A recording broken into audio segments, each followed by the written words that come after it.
Welcome to the NQAT Daily with Adam. How's it going? Going well. Thank you for having me. Good. Nice to see you again. All right, today's topic is Ruben Amorim's to-do list. Monday was his first day at the club. Arrives with lots of photographers and Carrington. From the joke, he was shown around the canteen. I guess he couldn't see Kath on reception because she retired. Sad days. First, I just wanted to get your opinion on David Coote and Cuntgate, because I have to say I had quite a lot of fun with this one today. Yeah, disappointment with the Australian time zone is I missed out on all the fun and just upset Liverpool fans at the back end of it. So, I don't know about you. I sort of feel like it's not as big a deal as people are making out. The only difference is, like, I actually feel bad for him being ratted out by his mates. Probably a lesson to just a reminder that if you're a person who is ever in the public eye, never have a phone with you when you're having let's just call it a sesh with your mates. You know, be smart enough to put your phone's face down on the table. Or there's an Australian athlete. He makes when his friends come over, he makes them put their phones in a box outside. So just getting ahead of it. Just be smart. Nice. Yeah. I think this should be a lesson for athletes, celebrities, politicians, referees, especially someone as divisive as a referee. Mad. I too felt sorry for him. He'd been absolutely crapped on by his friend. Didn't stop me finding it extremely, which of course is mean. I suppose if he hadn't given that ridiculous penalty against United, against West Ham, and a bit more sympathy. Anyway, just the fact that he called them for a ship club and even club the cunts was all fair game. To be honest, I bet they hear much worse language on the football field every week. So the outrage over using a four-letter word seems ridiculous. I think the fact that he made it personal and about a club means that he will not get another gig in the Premier League. Just no one can trust that he's impartial now.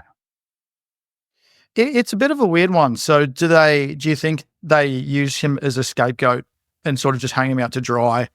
Or will he just be taken off like the way that Michael Oliver doesn't do Newcastle games? Will there be a same sort of thing? And it's sort of funny, the timing, because there's been the complaints about having Michael Oliver on City games because of that conflict of interest from his gig in Abu Dhabi last year. But I just find it interesting that, we just got to get our human sacrifice now for the PGMOL. So it's just a bit. Yeah, maybe that's it. Yeah. I wonder whether Harold Webb was actually glad to have this kind of thing rather than another refereeing controversy, to be honest. I mean, this one is an easy fix, isn't it? Just take him off the games for permanently or for some time. Yeah, Michael Oliver should never be on City games at all. Right? Well, it's not just that there's some kind of sense of impropriety there. I mean, because there is, I'll pay £20,000 to go referee a game in Abu Dhabi. It's that the main sponsor of the Abu Dhabi Pro League is the National Oil Company. The chairman of the National Oil Company is the same person who's the chairman of the holding company in Manchester City. They're the same thing. And it's by far and away the biggest sponsor of that league.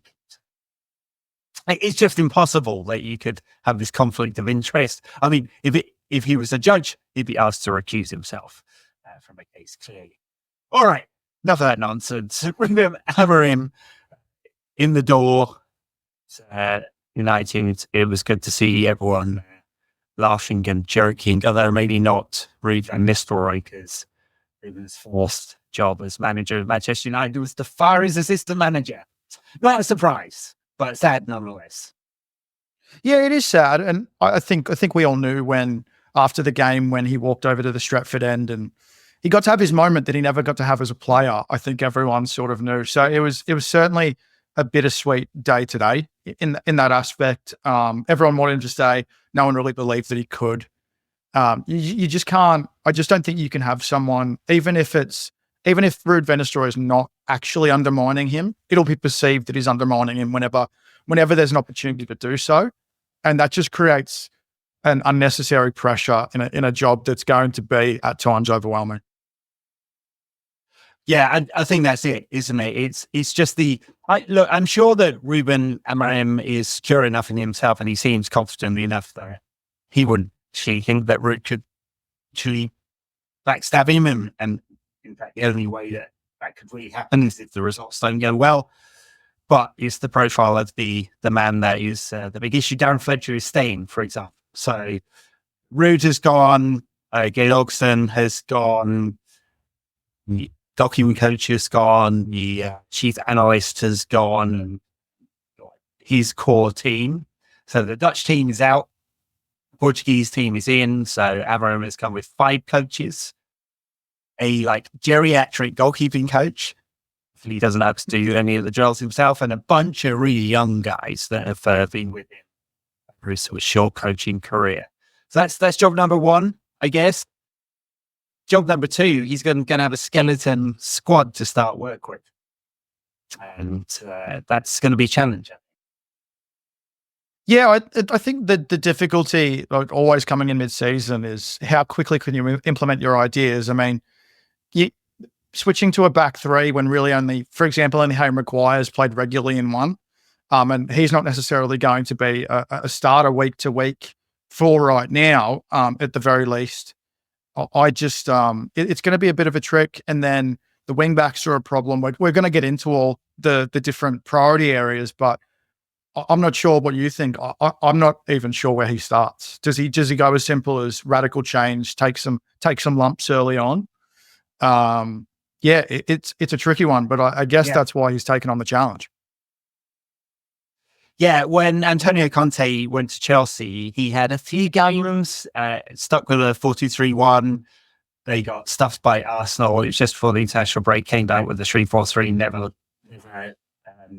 stopped, and they went on and won the league. So I suspect that Amorim is confident enough in himself, and the club have done the analysis and they know this is what he's going to do, but he's just going to go extra. I mean, it's I was going to say it's a soft landing at Ipswich, given how bad Ipswich have been, but then they went to Spurs and won the other day. So, which is not the best timing there, but I suspect he'll do that just because otherwise, when you're waiting for the time that the team puts in a really bad performance, then you make the switch. You got to make the switch at some point if you're going to do it. Now, whether it's exactly the same system, that's questionable, especially given our Leicester back 3. I think they'll be able to adjust to that, especially given the personnel you can, especially the wide 2 of the back 3. It's more like the wing backs who, in our case, are going Darren Mazraoui, Shaw, if he's ever fit, much less used to that system. I'm sure Shaw's played there with England. Don't know if the other 2 have, and they don't strike me as being anywhere near as attacking equivalents at Sporting. Well, also the physical demands of being the sole wide player in a system like that. I know that it's not that simple, but for a player like Luke Shaw, returning from a long-term injury, struggles to put together runs of games or has runs of games and eventually breaks down. That's probably the biggest problem area, apologies for me, is how do you figure out those wing back positions? Can you get creative? I know he got asked about Anthony being converted into a wing back, and he said, "I'm not a magician."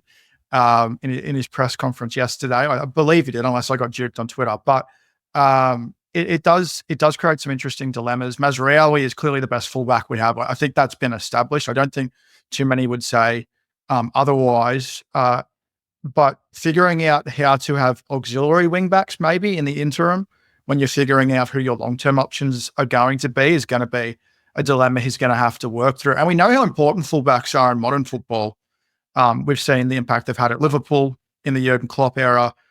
When City bought, I think, was it 3 in one summer, when Pep Guardiola first started. So there might be a little bit of difficulty while he figures that out, because he'll have certain parts of the system, but there are holes to fill all over the park. Yeah, I think that's right. I mean, they are very central in the Amorim system, aren't they? They provide the width, they stretch the pitch, given that you're going to have three reasonably narrow centre backs. I mean, the two on the outside and into the channels. Three very narrow forwards. I mean, quite close together, I'd say, which actually suits our forwards. We've got almost too many of those, I think, given that Bruno is going to have to be one, Højlund's going to have to be the other, right? So you've got Ahmad Garnacho and Rashford for one spot by looks. So the central midfield less so. I mean, I think Mane, Casemiro, Ugarte, Eriksson it's an all right balance for the moment. I mean, I'm sure they'll buy two central midfielders in the summer. Definitely the wing backs, given that they basically have to do two jobs in one. They are very, very attacking at Sporting. I think you can do that because you really only have 6 games a year that are super competitive. And or maybe even only 4. I mean, I guess you could sort of say Braga are, one of the sort of second tier clubs there, but that's not going to be the case in England. And there are so few teams that play a 3 in England, and the challenge is always like, when position breaks down, are you then in real trouble in wide areas? And, does that get found out? And if you don't have 3 athletic wing backs. Yeah, I think probably the interesting part, and you mentioned this earlier about does he change his system at all, is that, in Portugal, Sporting are always going to have a lot of games on their terms. United aren't. And like what you said about Ipswich, I don't think there's many easy away trips anymore. In fact, I am nervous about every away trip now because I think that we all know the Premier League is more competitive top to bottom. There are certain advantages that the top teams have that has helped them set them apart. But it is going to be interesting how much he does scale it back, if he does at all. But what we saw with Erik ten Hag is he compromised very quickly on his principles, and he never seemed to get back from that. So it's going to be an interesting contrast to see how Amorim does by comparison. Yeah, I mean, I think that's absolutely right. All right, so we've got coaching situation, and of course they've all got to get used to the players as well, and you drills and training and methodology and principles. He said he's going to keep it very simple, which I think is probably very smart for him right now. That overload them with too much stuff straight away. Sort out the coaches. He's going to have find some creative ways before January, and there's no guarantee there's any money left anyway, in order to solve that. So the wing back problem. And then I guess there's a few sort of personnel issues. Like, how does he get the best out of players that are like so underperforming? And in particular, I'm thinking of Marcus Rashford, and this is not dumping on him at all. I mean, most of the comments like YouTube things are, why are you such a fan of Marcus Rashford, right? But you've got a player who can score 30. How do you get the best out? And I guess he might be thinking if he can't, then it's time to make a decision, given how many players we have, not many positions in forward areas. But how do you get the best out of him? Can you keep Alejandro Garnacho happy, given he's very unhappy with well, I suspect he's a bit too online. And he probably doesn't help that TikTok personalities are coming up to him in the car park, trying to tell him to sort his first touch out. Yeah, just some casual advice there. Yeah, I mean, that dude was on the bench with Fergie all those years. He's the motivational one.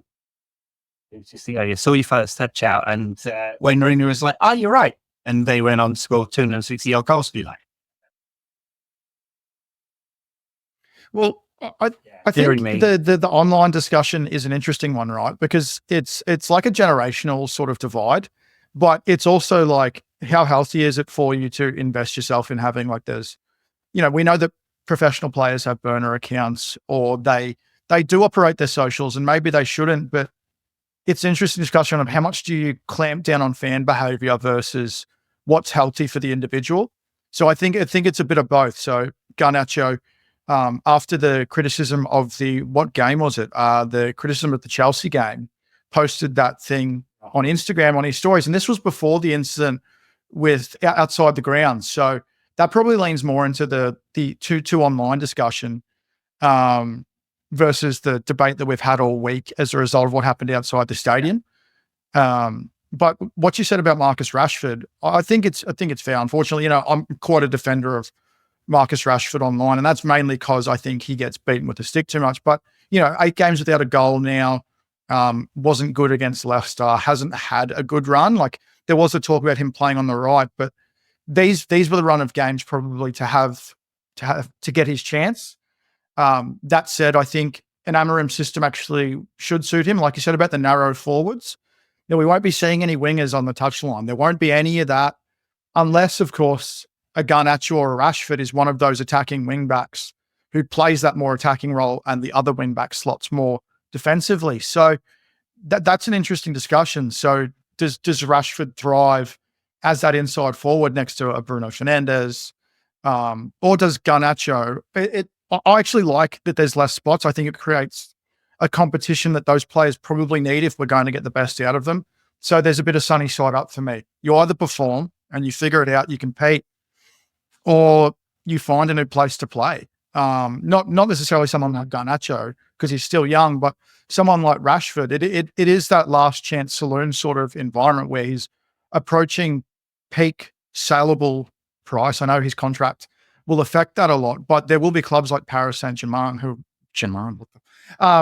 that will be interested in him. So it does create an interesting dynamic. I wouldn't even worry about January funds, to be honest. I think the rest of this season shouldn't be viewed as like getting any stopgaps. Let's wait for the summer. Sort of just change things what you can in the short term. I think that's fair. Yeah, even as Garnacho's people, I try and give them off the socials for a little bit, just for now. I know it's important for their personal brands, and the club encourages it as well because they see it as reach, and reach is money. And maybe over time that culture will change, given the partial ownership is putting football first rather than reach. I mean, the mere fact that you get the United Stand and a bunch of its athletes who all have the same model of content creation in press conferences, in the mix zone, hanging around outside the stadium, is testament to reach is more important than what's good for the team. And I hope over time that the United press office thinks a bit differently about how this is done. And actually, it's not always the press office that does this either. It's not. They were very, very professional back in the day, and saw it as a kind of serious media operation about controlling the narrative, and that is not the way it's done these days. So I'd just get off if I was him, and his people should look after him. And you're too entitled, and we've seen what it's done to a whole generation of people. Right? I live in the States. We just had an election in which it was extremely dominated by people who were too online. And the blurring of what is true versus what is real happens really, really easily. And Alejandro thinks the whole fan base is against him. No, it's not. It's some twats on Twitter. You and me, we're twats on Twitter, which is a bit more respectful than most. He said when it comes to Jurgen Klopp, of course. So, the other one I was thinking about, because we barely mentioned him at all this season, is Anthony and what to do there. And you mentioned him playing the wing back spots. I mean, I kind of think his tool set might suit that. I don't think his character maybe does. But except he's today with his people suggesting that Anthony, just assuming his people, or someone was talking to one of his agents suggesting that he might be willing to move on. I don't know whether there'd be too many tears. That one, I don't even have to take a big fee. They just need to not lose massively in book value. So book value will be about 30 million-ish in the summer. I mean, I don't think we'd get anyone to take him for that much, but get close to it and you don't take a big hit. Well, I was thinking about this maybe a week or so ago. What level of club would be interested in him that could afford his wages are in the high hundreds? So, and because obviously from that overpaying premium sort of era that we were in, it creates an interesting dilemma. Like with his book value, how much of a hit do you take? How much of his wages do you pay to get an immediate fee on the books? So, with the financial situation the club's in, they are going to have to make decisions like that in the short term with the FFP concerns that we don't know everything about yet, based on the last days of the Glazer ownership. So I don't think he has a future. I know that there was the briefs today that there was one through United District where they were talking about him considering leaving the club. Well, no shit, because you're not playing, and doesn't appear that that's going to change, which I think is great personally. I with the allegations and stuff, I just think United should be recruiting, doing stronger background checks and recruiting more for character like they seem to have done with the youth team.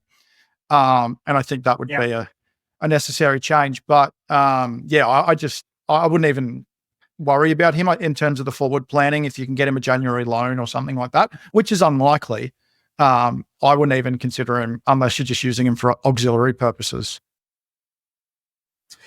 I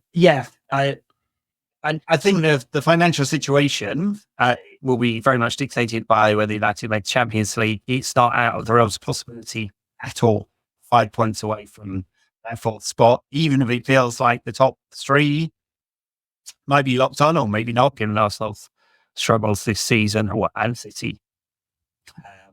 But yes, I wouldn't worry about sending Anthony on. And I know he was not found guilty or not charged, in fact, in that case, but it definitely didn't sit right with many people, I think.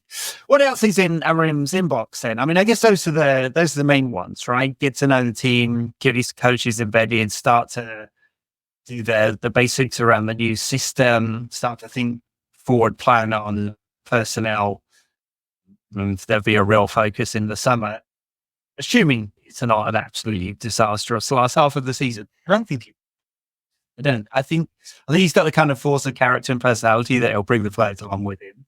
But assuming it's not a disastrous last half of the season, then start to find the kinds of players that fit his system, and thinking about this longer term. And you just kind of have to bet that it's going to go all right. Otherwise, you're back into the world of, well, we bought a bunch of players for this image.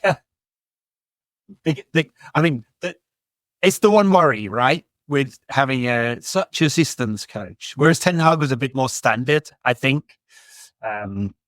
If you buy players specifically for Amorim and it doesn't work out, you're going to have because they won't translate across. But that's for the long. Yeah, it is a tricky one, but I think you can see that from the last 4 games. Like, I know they weren't perfect. I know they weren't really high quality football, but you got to see more of the talent that the squad has. Obviously, finishing and scoring goals is going to be a concern. Sporting have scored goals for fun. How much of that can you translate across? Probably not going to be so easy in the short term, but the biggest thing for me, and the biggest thing that I think fans will resonate with, is a clear identity and playing style. I think it's something that we've lacked for a really long time. And I think a club like United, who has its traditions, and we can argue about the values of nostalgia and how much that's hurt the club in the last decade, but a clear identity and playing style is probably the biggest priority for me. It's establishing something that the sporting director and the structure at the club can start recruiting specifically for. Whereas I think before you sort of knew the type of players that United needed, but you didn't. It was always a bit of a crapshoot. Like, even someone like Manuel Ugarte with Ten Hag, it was clear that he wasn't really all invested on that, but the club had an idea for it. We're starting to see that now through the last few games. I mean, he had the most tackles that any United player had since they started recording that as data in the Premier League. So I think that's probably the biggest thing.